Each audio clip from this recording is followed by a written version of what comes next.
ક્યારેય વિચાર્યું છે કે એક વૃક્ષ અને આપણા જીવન વચ્ચે કેટલો ઊંડો સંબંધ હોઈ શકે? ચાલો આજે પંડિત શ્રીરામ શર્મા આચાર્યના દર્શન દ્વારા પ્રકૃતિ અને માનવતાના આ અદ્ભુત જોડાણને નજીકથી સમજીએ. શરૂઆત કરીએ આ એકદમ ગહન વિચારથી.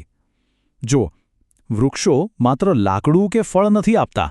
ના, એ તો આપણા આ ગ્રહને શણગારતા જીવંત રત્નો છે, સાચા અર્થમાં ધરતીના ઘરેણાં.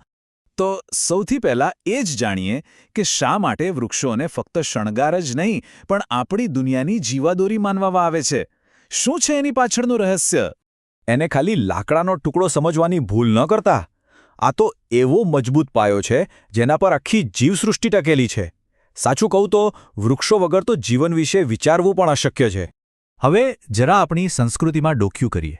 ચાલો જોઈએ કે આપણા પૂર્વજો અને આપણા જ્ઞાને કેવી રીતે પ્રકૃતિ સાથેના આ ઊંડા સંબંધને હંમેશા ઓળખ્યો છે અને સન્માન્યો પણ છે. અને હા, આ કોઈ અંધવિશ્વાસની વાત નથી હો. આની પાછળ તો પ્રકૃતિના વિજ્ઞાનની ઊંડી સમજ રહેલી છે. એકદમ શુદ્ધ વૈજ્ઞાનિક દૃષ્ટિકોણ. દાખલા તરીકે આપણે પીપળા અને વડને પૂજીએ છીએ, બરાબર?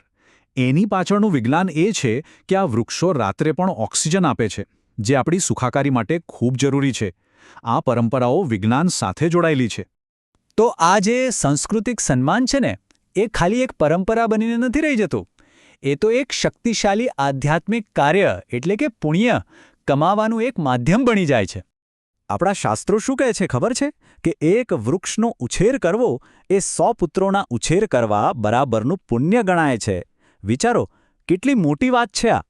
એટલે મુદ્દાની વાત એ છે કે એક વૃક્ષ વાવવું એ ફક્ત એક સારું કામ નથી. એ તો આવનારી પેઢીઓ માટે શુદ્ધ હવા અને સુખની એક અમૂલ્ય ભેટ છે. એક જીવંત વારસો છે જે આપણે પાછળ મૂકી જઈએ છીએ. આ સવાલ ખરેખર આપણને વિચારતા કરી દે છે નહીં કે આ પવિત્ર ચક્રમાં આપણી ભૂમિકા શું છે, આપણી જવાબદારી શું છે, આપણે ભવિષ્ય માટે શું મૂકીને જવાના છીએ. તો હવે સવાલ એ થાય કે આપણે શું કરી શકીએ? બસ એ જ વાત હવે આપણે આપણા અંતિમ ચરણમાં કરીશું અને જોઈશું કે કેવી રીતે આ એક વ્યક્તિગત પુણ્ય એક સામૂહિક ક્રાંતિ બની શકે છે. જો સાચે જ આપણે ધરતીની હરિયાળી પાછી લાવવી હોય તો એકલા દુકલા કામ કરવાથી નહીં ચાલે. આપણે સૌએ સાથે મળીને આને એક જનાંદોલન બનાવવું પડશે, એક અંગત સંકલ્પ લેવો પડશે. અને આ માટે એકદમ સરળ રસ્તો છે. આપણા જીવનનો કોઈ પણ યાદગાર પ્રસંગ હોય, જન્મદિવસ, લગ્નની વર્ષગાંઠ, કોઈ પણ ખુશીનો દિવસ, બસ એ દિવસે એક વૃક્ષ વાવી દો. આનાથી સારો સંકલ્પ બીજો કયો હોઈ શકે? અને અંતે આ સવાલ, આનો જવાબ બીજા કોઈ પાસે નથી. પૃથ્વીનું ભવિષ્ય આપણા સૌના હાથમાં છે. પગલાં લેવાની જવાબદારી પણ આપણી જ છે.